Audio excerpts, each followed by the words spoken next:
everyone. Welcome to Trail Talk. I'm Edie and I am coming to you from our gallery theater. We are here in front of well, it looks like a cowboy adventure out on the Chisholm Trail, perhaps. It's just work is called Bed Down at Cow Creek. And it's one of the pieces that we have in our Garris Gallery of Western Art. I am so glad you could be here to join us today. We have a very special guest. Her name is Bethany Braley. Hi, Bethany.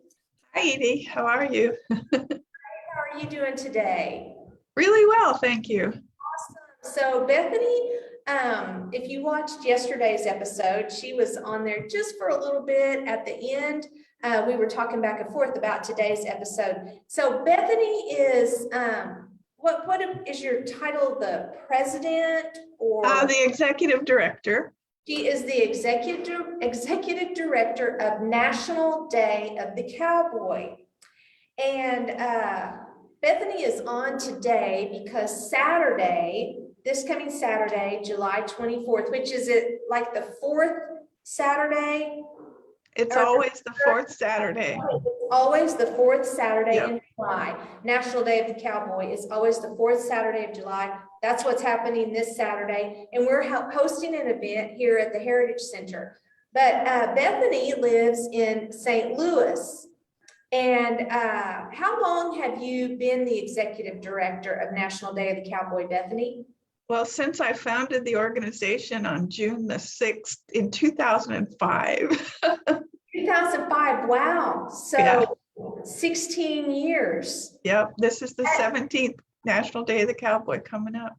That is so awesome. So what prompted you to begin the organization? Well, I was working on it back in 2005, and I contacted Senator Craig Thomas, the U.S. Senator from Wyoming, and he sponsored it in the United States Senate, but it could only be sponsored as a resolution. He tried to get them to give it a permanent date, but the markup committee, the Judiciary Committee, wouldn't do that. They only gave him the one date for that year. And I just thought that seemed crazy. Like, it's just such a huge part of who we are, no matter where you live, that it seemed like it should be permanent. So I decided to work on making it permanent. And that's what I've been doing ever since.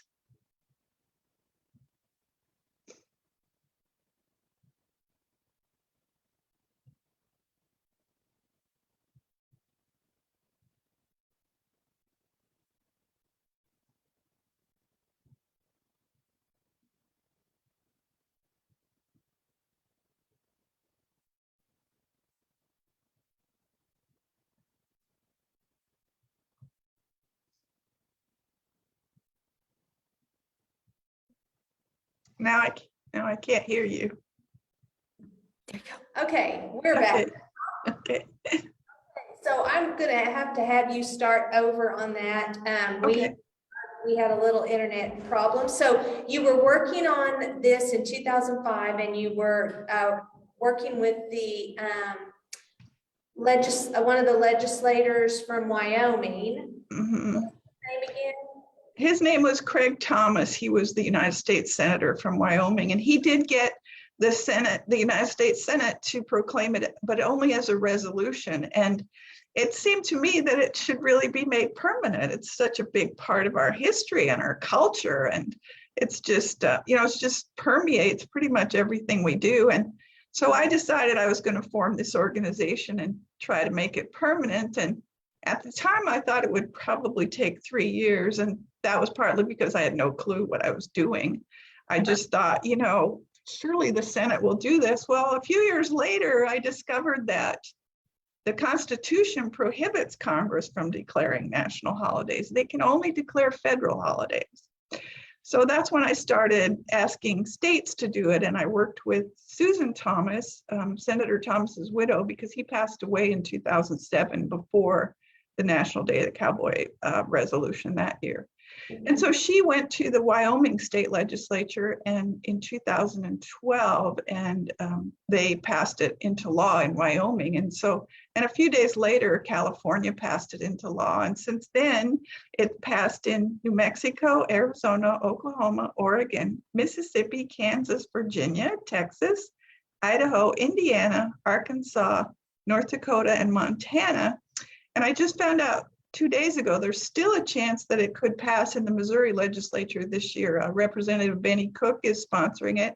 And I thought the legislature, had ended, but apparently in Missouri, they come back again. And it's different in every state, which is part of what makes it so complicated.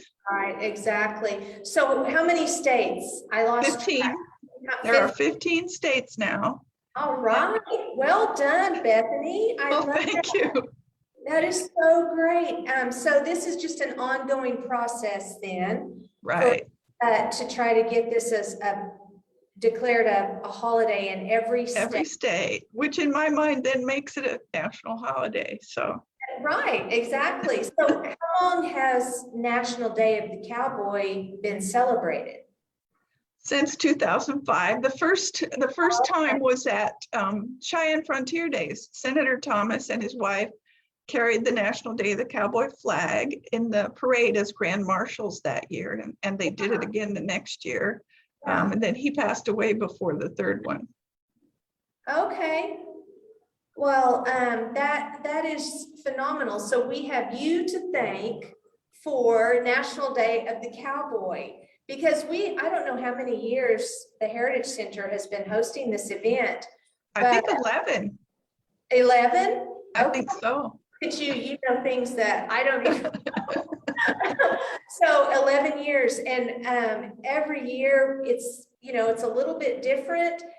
Last year it was very different. Right. But we were just thrilled to be able to have an event last year, and this is very exciting for us to be able to have our 11th National Day of the Cowboy celebration. So prior to this, were you a cowgirl? Were you raised on a ranch? Where did this love for the cowboy lifestyle begin with you? Well, I wasn't raised on a ranch. I was actually born in Michigan, but my family moved to Arizona when I was about 10 years old, almost 10 years old. But my grandfather loved music. He had a huge collection of 78s, which included a lot of cowboy music, the Sons of the Pioneers and Frankie Lane. And, I have Bing Crosby's Home on the Range album, because I inherited a lot of my grandfather's records. And then when we moved to Arizona, my dad liked to ride horses, and we don't know where that came from, but he also often took us to Jim Kahana's. And of course, Arizona had a big rodeo every year, and we got to dress Western at school. And a few years later, quite by accident, I ended up the drummer in a country Western band, and we played at cowboy steakhouses all over Arizona. And I did that for about 7 years. And then during that time, I just started collecting cowboy stuff. So I had all these things in my background that were, I just loved stuff about the West. Like my whole house is decorated in cowboy things because they're fun and they're colorful and they're interesting and they have real history. And the thing about the cowboy culture, which is also in the National Day of the Cowboy bill, is that it's probably the only thing in America that has its own literature, its own film, its own poetry, its own music, its own authentic folk costume, movies, art. It's just got, it's got everything that's part of it. The sport of rodeo, it's all part of that. So it's a huge part of our culture in so many ways. And I've just always loved it. So. I mean, so many people reaping the benefits of your love of the Western lifestyle. I just think that is fantastic. So you kind of got this ball rolling in 2005. Why don't you give us some of the highlights, some of the big things that have happened since National Day of the Cowboy began? Well, I don't want to take credit for all of it. I have had some great volunteers over the years, and lots of states got it passed because of a volunteer, which is which also means I've met hundreds and hundreds of people over the years. But I would say probably one of the biggest highlights was the fact that I met Congresswoman Gabby Giffords in 2008, and she arranged to have the National Day of the Cowboy flag taken to the International Space Station aboard the Discovery Space Shuttle, which NASA gave me a photo of Commander Kelly. He's floating weightless and Earth is outside the window, and he's holding the National Day of the Cowboy flag, and I have that flag. Oh my goodness. Yeah, so when I go to events, I often take that flag with me, and people, like to get their picture made with it. So that's been really fun. And then a year later, she worked with Senator Barrasso, I believe it was, from Wyoming, and they simultaneously introduced the National Day of the Cowboy resolution in the United States Senate and the United States House. And she had our text read into the congressional record, and a letter that I wrote was also read into the congressional record. And she gave me a big framed copy of all of that. So that was really fun. And I'll tell you too, one year, a gardener wrote to me and said he was kind of bummed because he was at the Royal Welsh Garden Show and he wished he was having a cowboy event instead. And he said, so this light bulb went off and he decided to have a National Day of the Cowboy garden at the Royal Welsh Garden Show. Was that okay with me? Of course, so I sent him our logo and some bumper stickers, and, he went out, had a chuck wagon made. He got wheels sank into the ocean so they would be rusty. He imported all kinds of Texas wildflowers and prairie grasses, because you have to grow what you're going to show at the garden show. 220,000 people go to that show each year.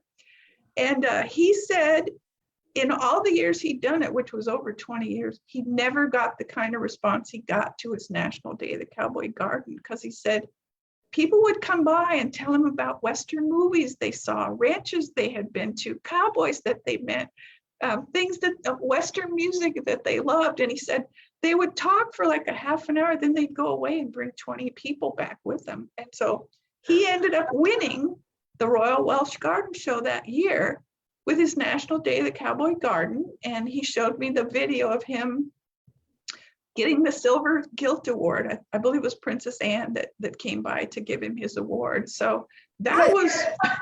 You're talking about this taking place in Wales. Yeah, right. Right? Right. Okay, just to clarify for everyone, wow. It turned out he was the master gardener of the country of Wales, but he loved cowboy stuff because the first movie he ever saw was Daniel Boone. So after that, he said he was hooked on everything cowboy. So, and he actually came to Austin to teach horticulture to the professors there. So I got to meet him also when I was in Fort Worth. He came by to say hello. But at that same year, I got an email from a cowboy in London who wanted to order a flag. And I said, holy cow, I was so excited. Like, how did they even find out? And I said to my oldest son, wow, I would love to meet these guys someday. Well, 6 months later, he got a music job in London. And he said, Mom, if you want to come to London, my artist said you can use her apartment. So, and a friend had given me a round trip ticket on United Airlines for Christmas, to which I added my own points. So I flew to London and met, I call them the British Cowboys. They had a 14-acre ranch in London. There were about 20 people there waiting to meet me just because of the National Day of the Cowboy. They had built an entire little ranch out of pallet racks. They had bunkhouses for everyone. Even their outhouse said outhouse, but it was a real bathroom when you opened the door. They had their horses there. Someone came every day and took care of the horses in the morning and in the evening. And they had formed a club to rent this land to be able to be cowboys every weekend. Their families came, their kids came. They had a National Day of the Cowboy flag. They drank Jim Beam and Budweiser and Coors, and they brought a guitar and they sang Marty Robbins cowboy songs. it was amazing. It was really an amazing experience. And then a couple years later, they came to America and they were grand marshals in a National Day of the Cowboy parade with me in a ghost town in Goldfield Ranch, Arizona. We had a blast. My goodness. So when you had this idea for National Day of the Cowboy, what was kind of your vision? Because I mean, did you ever expect to have some of the experiences that you No, no.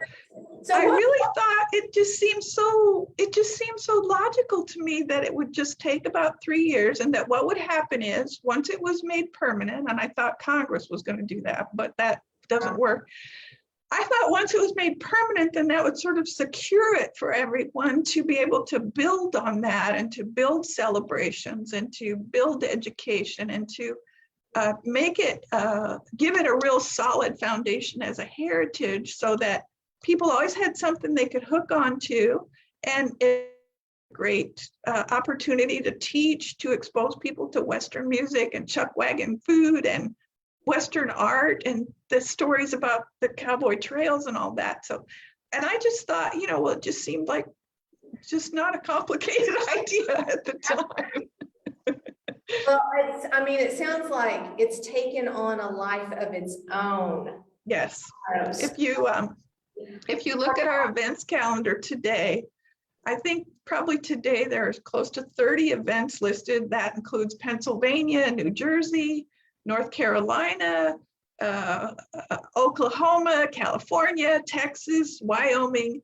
They're all over the country. And the people in London used to celebrate every year. They sold their ranch about 2 years ago. They were all retiring. So, but the Canadian Wild West Show used to carry the National Day of the Cowboy flag. And part of what we do is give Cowboy Keeper Awards, which are, we give them to people and organizations and projects that work to preserve cowboy culture and pioneer heritage. And actually, the Chisholm Trail Heritage Center got the Cowboy Keeper Award one year. But one year we gave it to Tom Bishop, who was the second generation of the Great Canadian Wild West Show. His father actually founded it in 1902 and took it to Europe and England. I mean, these stories are amazing. If you go on our website and just read the press releases about the different people who have won Cowboy Keeper Awards, their backgrounds are astonishing, the things they've accomplished and the effects they've had on the world, and the backgrounds that they have. The Tennies, who took American quarter horses to Australia, and that's why Australia has a quarter horse culture now. It's a stamp. The Cowboy Keeper Awards are probably my most favorite thing of doing this, because people send us nominations, and then I do a little bit of research, and the board and I decide who we're going to give the award to that year. And I was just about to ask you, so is National Day of the Cowboy set up like a nonprofit? We are a nonprofit, yep. Okay, and you have a board? We have a board of directors, and we have right now we have probably about 9 official spokespersons, just people who are part of the cowboy culture who want to bring awareness to the National Day of the Cowboy, and they're all over the country too. We just got a new one yesterday, Ron Wilson, who's a poet in Kansas, a cowboy. He's been on your show. Yeah. Very good. Yeah, so we rely on memberships. You can become a supporting member of the National Day of the Cowboy. We have products. So is that how you are able to raise money? That's one of the ways. We also have products. We sell the National Day of the Cowboy flag. We have, like this, we have bumper stickers, National Day of the Cowboy bumper stickers. Right. We get some donations. We don't have any major sponsors. I've kind of been thinking lately I should probably try to cultivate that, because we do have ongoing expenses. Even though we have a paper thin budget, it would be a lot easier to keep moving forward if we had some sort of predictable amount of income, which we don't have right now. But also right now, we have a Henry 22 long rifle that we're raffling off. Henry engraved our logo in the butt, and then they let us have a one-of-a-kind serial number, NDOC 2021. So our board member in Virginia, who's also a member of Cowboy Fast Draw, is raffling that off for us. And that's another way that we're going to raise some money this year. So very nice. So how would it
thank you for your patience.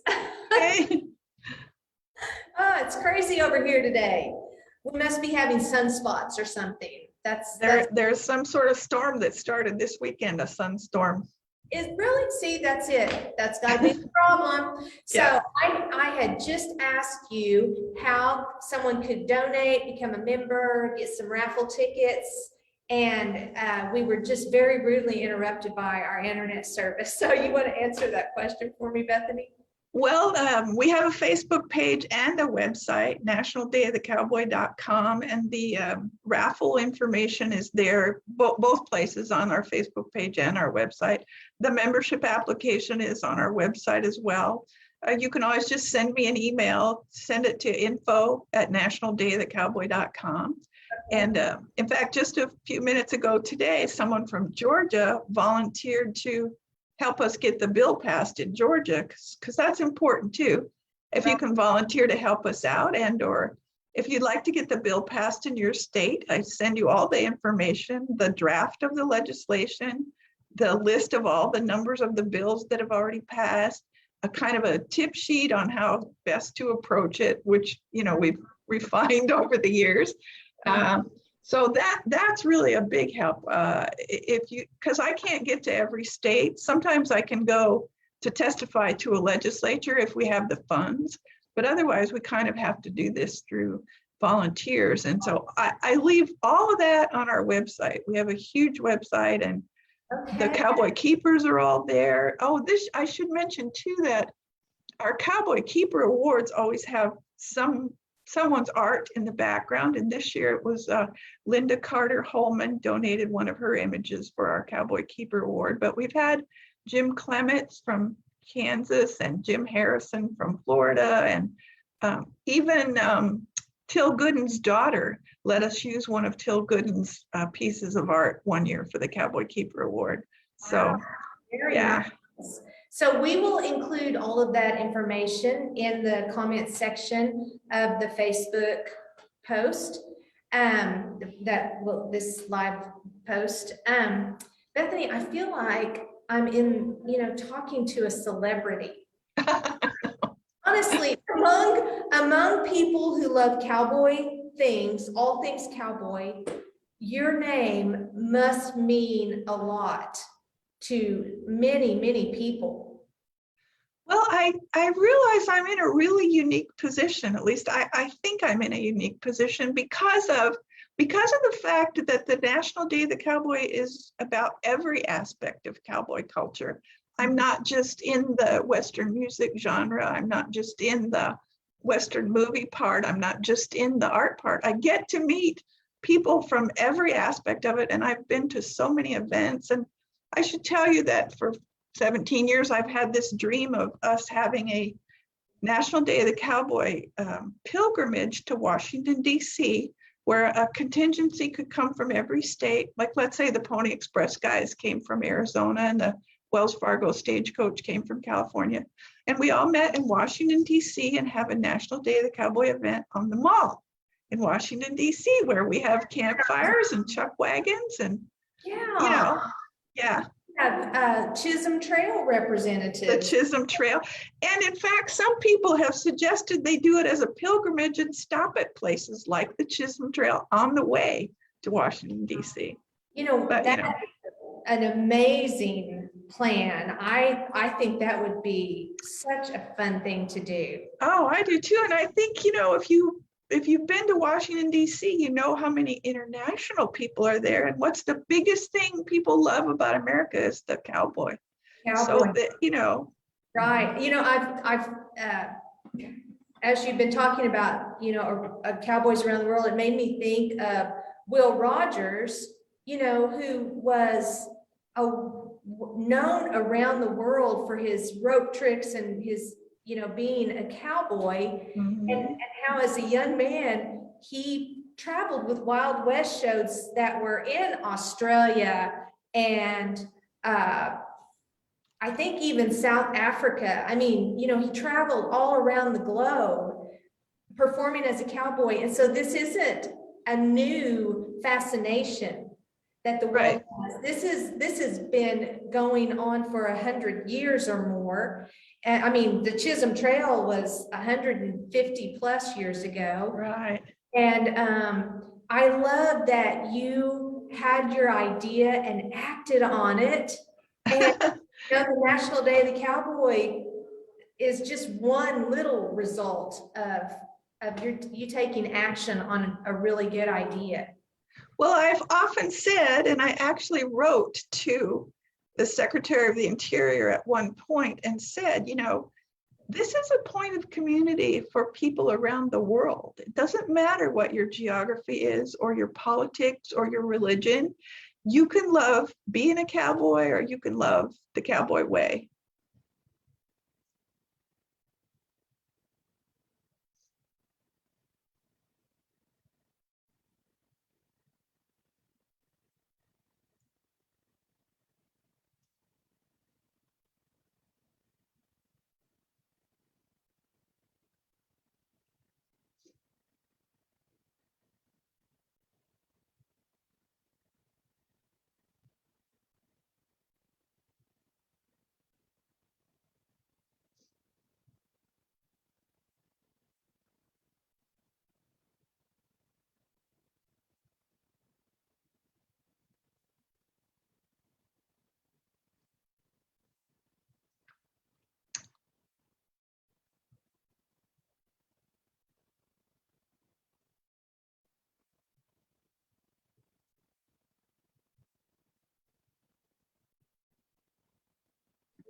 Okay.